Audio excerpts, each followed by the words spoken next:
HDFC bank एक ऐसा stock जो पिछले 1 महीने से ना काफ़ी 15 से 20% चल गया था और एक एक्साइटमेंट आ गया था कि चलो भाई बड़ा हाथी चलने लगा है। अब से यहाँ से बैंक्स की कहते हैं ना कि ग्रह दशा बदलेगी और यहाँ से अच्छे दिन आने चालू हो जाएँगे बैंकिंग इंडस्ट्री के लिए, क्योंकि eight the and bank Nifty अगर आप देखो तो बैंक निफ्टी परफ़ॉर्म नहीं कर रहा था क्योंकि एचडीएफसी बैंक परफ़ॉर्म नहीं कर रहा था।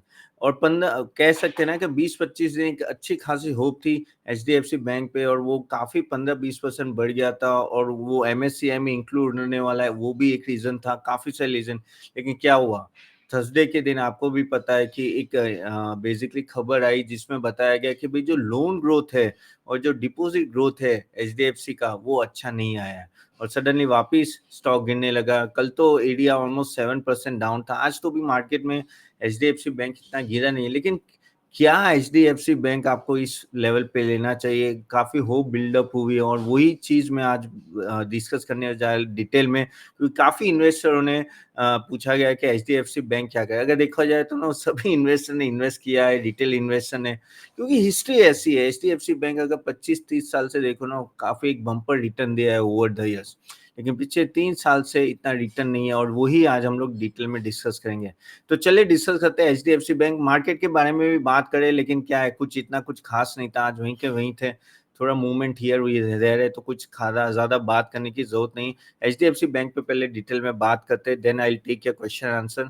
तो चलिए तो मैं पीपीटी ओपन कर लेता हूँ। मीनवाइल गाइस, अगर आपके भी कोई क्वेश्चन है तो आप ज़रूर चैट बॉक्स में डालिए, कमेंट बॉक्स में डालिए, I will take that question.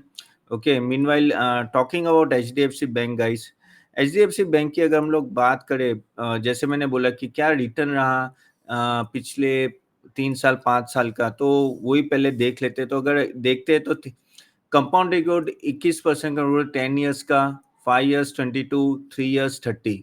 Even compounded profit growth 22, 23, 26%, current year 39%। तो अगर आपको लगे कि चलो यार ये तो 3 साल का अगर हम लोग इंडेक्स देखें तो ना अच्छा ग्रोथ देखें तो अच्छा खासा ग्रोथ है, प्रॉफिटेबिलिटी में ले ले या सेल्स में ले लेकिन अगर जब हम लोग स्टॉक प्राइस सीएजीआर की बात करते हैं, 3 साल में क्या ग्रोथ हुआ है? 3%, यानी आपका एफडी का रिटर्न एचडीएफसी बैंक से ज़्यादा था। वही स्टॉक जो एक समय पे मल्टी बैगर था और रिटर्न ऑन इक्विटी भी अच्छा है। तो और एक साल में तो एक्चुअली कुछ बढ़ा ही नहीं है, वहीं का वहीं है। लेकिन हम सोचते हैं कि भाई ये क्या ऐसा क्या हो गया एचडीएफसी बैंक में कि वो अंडर परफॉर्मर है? उसके काफ़ी सारे रीज़न है। One of the main reason was merger, जो एचडीएफसी बैंक का हुआ था और अभी तो हो गया है, लेकिन eight the end of the day know people don't like uncertainty. Investor को अनसर्टेनिटी अच्छी नहीं लगती है और नो काफ़ी सारी चीज़ें, उनका लोन ग्रोथ भी, डिपॉजिट ग्रोथ भी काफ़ी कम होने लगा था। वो एक मेन रीज़न था कि उनका परफॉर्मेंस, एचडीएफसी का बैंक का खुद का परफॉर्मेंस ऐसा परफॉर्मेंस नहीं रहा जो पहले देता था और वही एक रीज़न है कि उसके वजह से स्टॉक प्राइस ने मूवमेंट करना बंद किया। ऊपर से क्या होता है कि एक बार एक स्टॉक एक लेवल पे चला जाता है, स्टॉक यानी मैं कंपनी की बात कर रहा हूँ। 10% of deposit of India growth, sorry total deposit in India no is be by HDFC bank. Even loan growth, loan में भी वही शेयर है अराउंड दैट। ये बताता है कि ऑलरेडी इसने काफ़ी मार्केट एक्वायर कर लिया है। अब क्या होता है कि अब जब इतने बड़े हाथी होते हैं और अगर आप ना रेगुलरली मार्केट एक्वायर नहीं करते, then there is a big problem. और वही होता है कि आपको मल्टीपल ज़्यादा क्यों देते हैं, क्यों रिस्क प्रीमियम ज़्यादा देते हैं? क्योंकि आप ओवर द इयर्स परफॉर्म करते आ रहे हो, लेकिन जब परफॉर्मेंस डाउन होने लगती है, रिस्क प्रीमियम कम होता है, तो इवन तो आप देख रहे हो कि यहाँ प्रॉफिटेबिलिटी बढ़ी है, लेकिन क्यों स्टॉक प्राइस नहीं बढ़ा है? क्योंकि एक कहते हैं ना कि पी रेशियो, अब यहाँ तो पी रेशियो इंपॉर्टेंट नहीं है, लेकिन कहते हैं कि बेसिकली जो प्रीमियम दिया जाता है कंपनी को पी रेशियो के द्वारा वो कम होता है। मेन रेशियो अगर हम लोग देखें तो आरओए और price to book value ratio रहते हैं बैंकिंग के लिए। ठीक है, तो चलिए इस चीज़ में हम लोग और डिटेल में बात करते हैं। So talking about overall scenario, तो अगर हम लोग शेयर होल्डिंग पैटर्न देखें, ये जानना क्यों ज़रूरी है? क्योंकि देखो 41% की एफआईआई की शेयर होल्डिंग है, 20% म्यूचुअल फंड है, एडीआर 13.5%, इंडिविजुअल 13%। और यहाँ से है ना, आपको पता है कि एफआईआई जब भी बाहर निकलते हैं ना, तो बड़े शेयर्स में से पहले बाहर निकलते हैं। क्यों? क्योंकि वहाँ लिक्विडिटी होती है। वो आराम से अपने शेयर्स बेच सकते हैं और उसके वजह से एफआईआई पहले बड़े शेयर्स में से बाहर निकलते हैं। और वही एचडीएफसी बैंक में एक तरह से सेलिंग प्रेशर इसलिए भी आ रहा था इतने टाइम से कि एफआईआई अगर बाहर, आपको पता है पिछले 1 साल में 1 साल तो नहीं, पर 6 महीने में काफ़ी एफआई लोग ने सेलिंग किया था इलेक्शन से पहले। हालाँकि उनकी सेलिंग कंप्लीटली उल्टी गई है, क्योंकि eight the end of the day election के बाद भी हमने ऑल टाइम हाई टच किया, तो हम लोग ऑल टाइम हाई में बैठे हुए। तो ओवरऑल एफआई की काफ़ी इसमें चेंज हुआ है। डीआई का है, म्यूचुअल फंड का, वो 20% है। फिर अगर हम लोग बात करें कि भई CASA ratio, what is CASA? CASA is nothing but current account and saving account. तो जब हम कासा रेशियो की बात करते हैं, तो आप देखो ये जो ब्लैक लाइन दिख रही है आपको, ये है एचडीएफसी बैंक।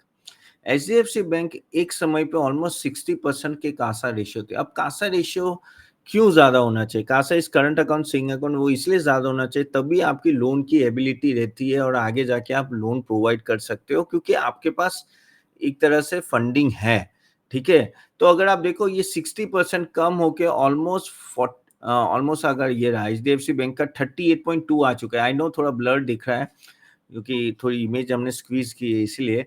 लेकिन अगर हम लोग कोटक महिंद्रा बैंक देखो, एक तरह का 2000 आप देखो तो 2016 में अराउंड 35-40 था, और वो आज 60% ऊपर चला गया था 22 में, और वो भी अभी नीचे आके 45% है। स्टेट बैंक ऑफ इंडिया भी अगर आप देखो ना, वो भी एक तरह से अराउंड 50 के ऊपर था, वो कम होके अभी 41% है। आईसीआईसीआई बैंक सिमिलरली 38.9% है। अगर इन चारों बैंक में देखें तो एचडीएफसी बैंक सबसे कम है। आप बोलोगे क्यों ये कम हो रहा है? एक रीज़न है जो कम क्यों हो रहा है कासा रेशियो, वो रीज़न ये है कि आपको एफडी में इंटरेस्ट रेट कम मिलता है कंपेयर टू पहले। एक ज़माना था जब 8-10% मिलता था। ओके, चलो वो तो लोन डिपॉज़िट की मैं डिपॉज़िट की बात कर रहा हूँ, लेकिन जो बैंक जो करंट अकाउंट, सेविंग अकाउंट में ना, आपको पता हो आईडीएफसी फर्स्ट बैंक ने 7% निकाला, लेकिन अभी वो मिलता है 3-4%। लोगों को ये लगता है कि भाई इससे अच्छा तो बेटर रिटर्न अल्टरनेटिव इन्वेस्टमेंट दे देते, जैसे स्टॉक मार्केट, वो आराम से 15-20% लेते हैं। तो क्या हो रहा है कि कासा में जैसे जैसे आपकी कहते हैं ना कि आपकी सैलरी आती है, लोग मार्केट में डालना चाहते हैं। आप देखो मार्केट में कितना बड़ा डीआई का फ्लो हो रहा है, वो मेन रीजन है क्यों ये CASA ratio across the bank कम हो रहा है। ऐसा नहीं कि एचडीएफसी में है, ये आप देखिए ये पूरा कम हो रहा है, करेक्ट। तो आगे जाके तो इंटरेस्ट रेट कट होने वाला है, तो और इंटरेस्ट रेट नीचे जाएगा, करेक्ट। तो यही चीज है कि इसके वजह से भी कासा रेशियो की वजह से इम्पैक्ट आ रहा है। दूसरी अगर हम लोग बात करें तो ये प्राइस की बात करें, ये बहुत इंपॉर्टेंट चार्ट है। आप देखो एचडीएफसी बैंक ने, वो तो मैंने आपको बोला ही था कि पिछले 1 साल में तो इतना परफ़ॉर्म नहीं किया है। सिमिलरली ये कोटक महिंद्रा बैंक और एचडीएफसी बैंक एक ही व्हीकल में है, दोनों ने परफ़ॉर्म नहीं किया। हालाँकि आईसीआईसीआई बैंक देखो अराउंड 27% और ऑलमोस्ट एसबीआई ने तो 48% से आउट परफ़ॉर्म किया है। उसके काफ़ी सारे रीज़न हैं। फ्यू रीज़न तो मैंने ये जो बोला कि कासा और वो सब उनके अच्छे हैं, कंपेयर टू एनपीए भी अभी वो कंट्रोल में कर पा रहे हैं। बेसिकली अगर आप एचडीएफसी बैंक की बात करो तो उन्होंने हमेशा कंट्रोल में रखा है, तो ऐसा कोई प्रॉब्लम था ही नहीं उनके लिए, एचडीएफसी बैंक के लिए। तो प्राइस मूवमेंट में भी काफ़ी पीछे है। और अगर हम लोग बात करें नेट एनपीए की, जो मैं बात कर रहा था, देखो नेट एनपीए अगर एसबीआई का देना है तो 0.57 थोड़ा हाई है, ICICI bank 0.42, Kotak Mahindra bank 0.34, HDFC 0.33, axis bank 0.31। तो वन ऑफ द बेस्ट, कहते हैं ना कैसे one of the best control on NPA, और ये दिखाता है कि किस तरह से बैंक ने ऑपरेट किया है ओवर द इयर्स। काफ़ी अच्छी तरह से उनकी कंप्लायंस सिस्टम में से लेके the way they give the loans and everything, इसलिए उनका एनपीए बहुत कम है। लेकिन क्या होता है कि देखो फ़ायदा किसको होता है, आपको ये जानना बहुत ही ज़रूरी है। अगर हम ये येलो लाइन देखें, ये एसबीआई एक लेवल पे 6% पे था। We are talking about around 2017-18 की बात करें, वो कम होके आपका ऑलमोस्ट 0.57 आ चुका है। आप सोचो 0.57 ये रहा, तो 0.57 तो कुछ नहीं है compare to know what type of NPA it was.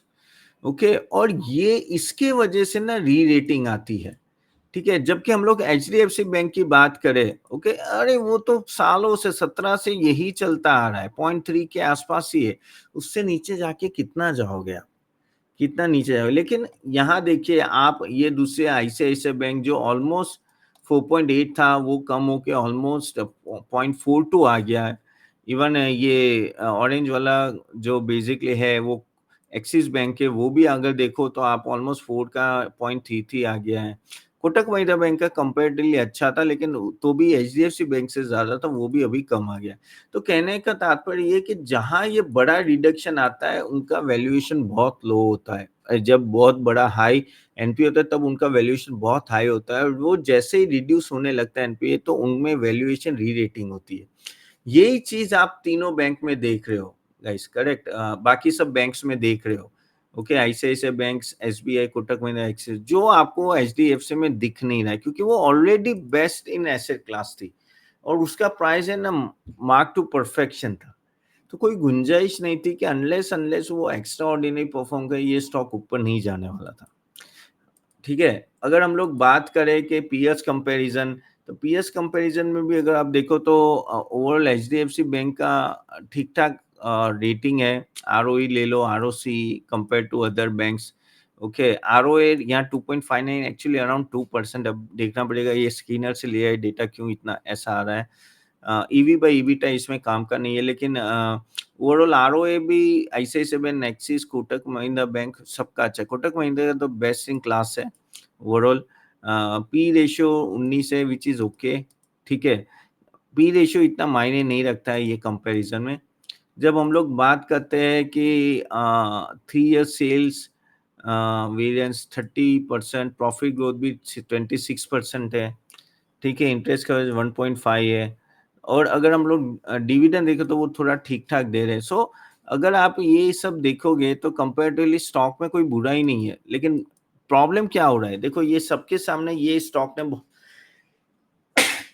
Sorry guys, comparatively काफ़ी अच्छा परफॉर्मेंस किया, और वो उसका रीज़न यही है कि they are able to control the NPS and all that. लेकिन कहते हैं ना, जब वो आपका स्टॉक प्राइस टू परफेक्शन होता है, और अगर आप उसी एंगल से ग्रोथ नहीं कर रहे हो, then there is a big problem. वही प्रॉब्लम अभी एचडीएफसी बैंक को फेस कर रहे हैं वो लोग। ओके, तो ये था एक तरह का comparison compare to other banks.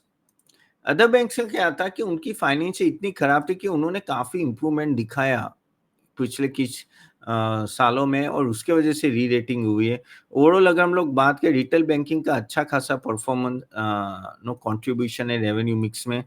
Wholesale का 27.5, बिजनेस का 17.4, ट्रेजरी भी अच्छा था 11%, and others are 7%। Okay, so this is how the revenue mix it is. अगर हम लोग बात करें लोन ब्रेकअप में भी, ऑलमोस्ट पर्सनल लोन 14.6 है, और बाकी ये देख रहे हो 65%। वही है कि सैलराइड पर्सन उन सबको काफ़ी लोन दिया जाता है। ठीक है, अगर अगर अगर हम लोग बात करें कि लोन ब्रेकअप प्रायोरिटी सेक्टर में कितना है, तो advance in industry eligible 33.5, service 32.5। तो यहाँ भी ज़्यादा इंडस्ट्रियल और सर्विस में दिया गया है। जब हम लोग नॉन प्रायोरिटी में देखें तो पर्सनल लोन और सर्विस में दिया गया है। तो ये था लोन का ब्रेकअप। अभी हम लोग बात करते हैं growth in deposit and advances. तो अगर हम देखें, देखो ये बहुत इंटरेस्टिंग चार्ट है, और अगर यहाँ देखो कि 26% से इस कंपनी ने ऑलरेडी ग्रोथ इन डिपॉजिट मार्च 23 से मार्च 24, एक सवा साल में।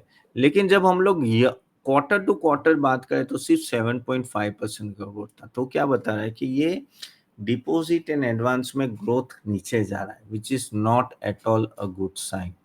ओके, इवन हम लोग अगर बात करें तो बेसिकली ग्रोथ एडवांसेस की, तो अगर हम लोग देखें यहाँ एक्स डीमर्जर, यहाँ एक्स डीमर्जर, और यहाँ सॉरी एक्स मर्जर, और यहाँ मर्जर है। तो अगर आप एक्स मर्जर देखोगे तो 17.3 था। ओवरऑल अगर हम लोग पूरा देखें तो 55.4% से ग्रोथ हुआ है, लेकिन quarter on quarter only 1.6%, which is very very low, which is very very low.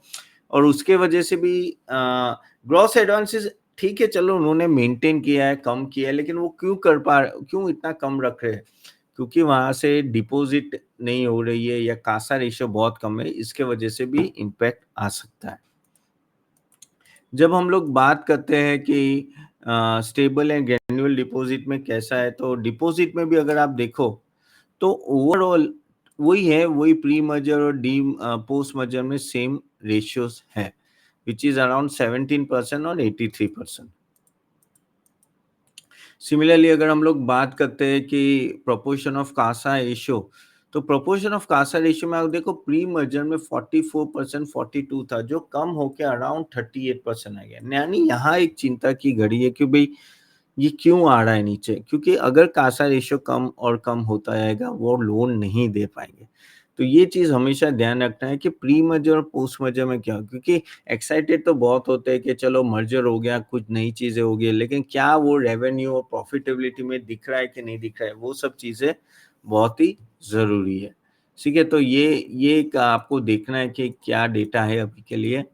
Similarly अगर हम लोग बात करें ब्रांच, टोटल ब्रांच तो ऑलमोस्ट सेम है, धीरे gradually they are increasing it overall, लेकिन हाँ अराउंड 7,800 के आसपास है जो होके डी मर्जर होके 8091 और 8738 रहता है। ठीक है, जब हम बात करें कि कस्टमर बेस भी बड़ा है basically post merger, which is a good sign, number of millions. Now guys ये आप समझो कि ये स्टॉक का प्राइस क्यों अभी फिलहाल 2 दिन से गिर रहा था। One of the main reason is that advance और डिपॉजिट जो मैंने बताया ना, वो Q1 फाइनेंशियल 25 में अच्छे नंबर नहीं आए।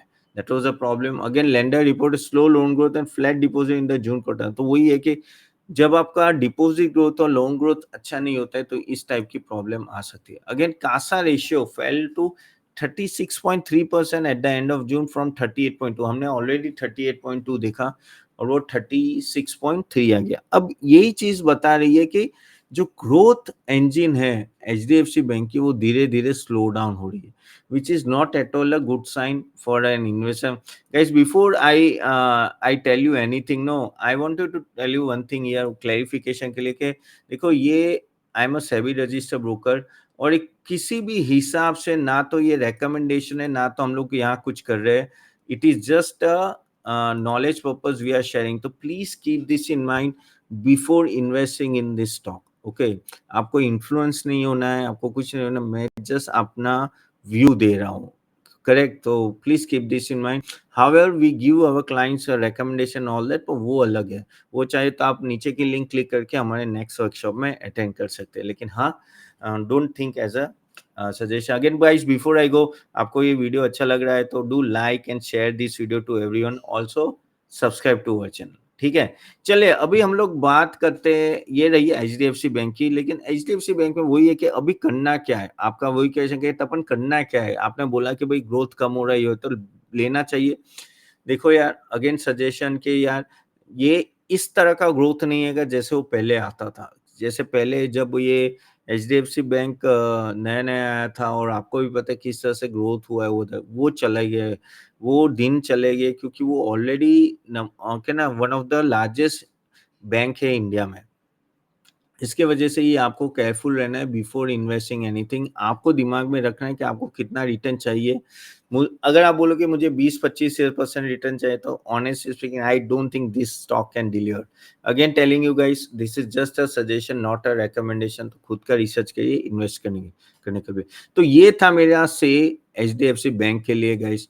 HDFC bank is trying there hard. अभी पोस्ट डिमर्जर में मैनेजमेंट ने आके भी बोला हम लोग बहुत कुछ कर रहे हैं बिजनेस को ऊपर लाएं, लेकिन देखना पड़ेगा किस तरह से सक्सेस आता है इन स्टॉक्स को। और ऐसे भी आपको जो भी मेरे साथ जुड़े हुए पिछले 2-3 साल से मैं बोलते हैं कि HDFC bank is not a stock to invest, but yes, do your own research before investing. And also guys, no at the end of the this is a hard earned money, don't lose it. So that is what you have to do. चलिए अभी हम लोग question and answer थोड़े ले लेते हैं जो काफी सारे मेंबर्स ने पूछे, तो और आपका कोई क्वेश्चन हो तो कमेंट बॉक्स में जरूर डालिएगा। ओके, चलिए तो पहला क्वेश्चन जो है कि Srinivas Mandapati, good knowledge, I think वो बोल रहे थे डिफेंस सेक्टर का हमारा जो वीडियो होता है उसके लिए प्लीज मेक हिंदी इंग्लिश 50-50। देखो यार मैं 50-50 नहीं कर सकता क्योंकि हमारी हिंदी ऑडियंस ज्यादा है। पहले हम लोग इंग्लिश में ही वीडियो बनाते थे, लेकिन I think Hindi is a mass approach, तो इसलिए हम लोग हिंदी रखा है। देन अगेन बेसिकली दूसरा एक क्वेश्चन है नीलेश दोषी, अच्छा नेक्स्ट स्पीच इन हिंदी, तो यस 100% हिंदी में होगा। पेनुकोंडा वेंकटरामन का वीडियो ऑन सीजी पावर, ये सीजी पावर में मैंने एक पहले बहुत पहले एक वीडियो बनाया था।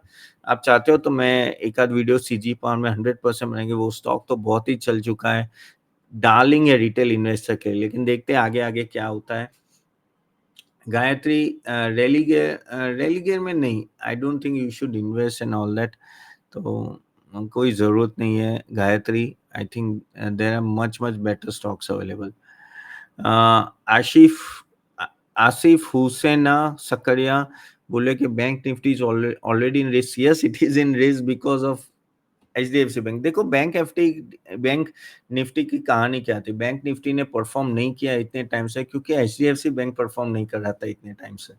अभी वो जागा तो बैंक निफ्टी भी जागी, लेकिन अगर वो थम जाता है तो बैंक निफ्टी भी थम जाएगी। तो यही है कि वो प्रेशर रहेगा एचडीएफसी बैंक का। सिल्वा मंगी, you are great sir, please use English word also. ठीक है, मैं बीच बीच में इंग्लिश वर्ड यूज कर लेंगे। Satish, railway please. Yes railway, ऐसा होगा तो ये Friday will do a live session at 9 PM।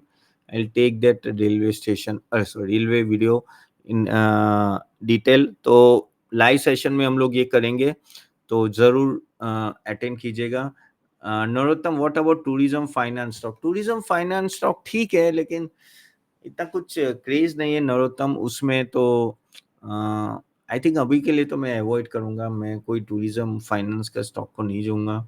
Sanjay Patel बोल रहे कि bought 60 share for HL 60 book profit. No, I think you should stay invested. Okay Sanjay ji, because I think ये stocks still I feel that there is long way to go for Indian defense sector. I know काफी बढ़ चुके, it's mouth watering to book a profit, but I think you should wait and then take a calculated decision. काफी लोगों के पैसे 5 times 7 times हो गए। The reason is same, they stayed invested for a long time and they have been rewarded for that. Okay. Geeta Sahu, very excellent, helpful, much want to thank you Geeta Sahu. CS Shetty, please make screen longer and photo smaller. आप अच्छा मेरी video की बात करें, ठीक है CS Shetty, I try to include that. Sir Pankaj ji, what about order book of Amazon? अभी वो मिला नहीं है, वो देखना पड़ेगा मुझे Pankaj ji, but I try to take it और एंड लेट यू नो। ठीक है, then Pankaj ji, very very informative. Then okay, I think 1 minute, please add on some goods on finance, home finance and well announced in। देखो yes budget आने वाला है, 23 जुलाई की date आ चुकी है बजट की। अब देखते हैं बजट में क्या आएगा, लेकिन लेट्स सी, फर्स्ट बजट है गवर्नमेंट का, तो वो क्या लेते हैं, कितना ऑप्टिमिस्टिक रहती है। लेकिन अभी एज ए कोलिशन गवर्नमेंट है, तो एक वो टेंशन रहता है ना क्या, कि कभी ना कभी कुछ ना कुछ पब्लिक डिमांड पे, कहते हैं ना कि वो स्वीट बाजी जाएगी, या वो लाणी बोलते हैं गुजराती में, but at the end of the day they will pay money to the rural India. Let's see क्या होता है, वो बाद में ही पता चलेगा, अभी तो पता नहीं चलेगा। But this is what I wanted to conclude. Overall finance stock, I'll not suggest to invest now. Let the budget get over, then you can decide. Okay.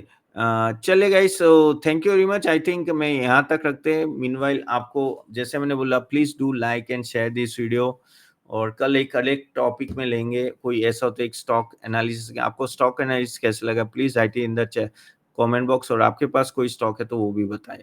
चलिए, तो thank you very much, see you then.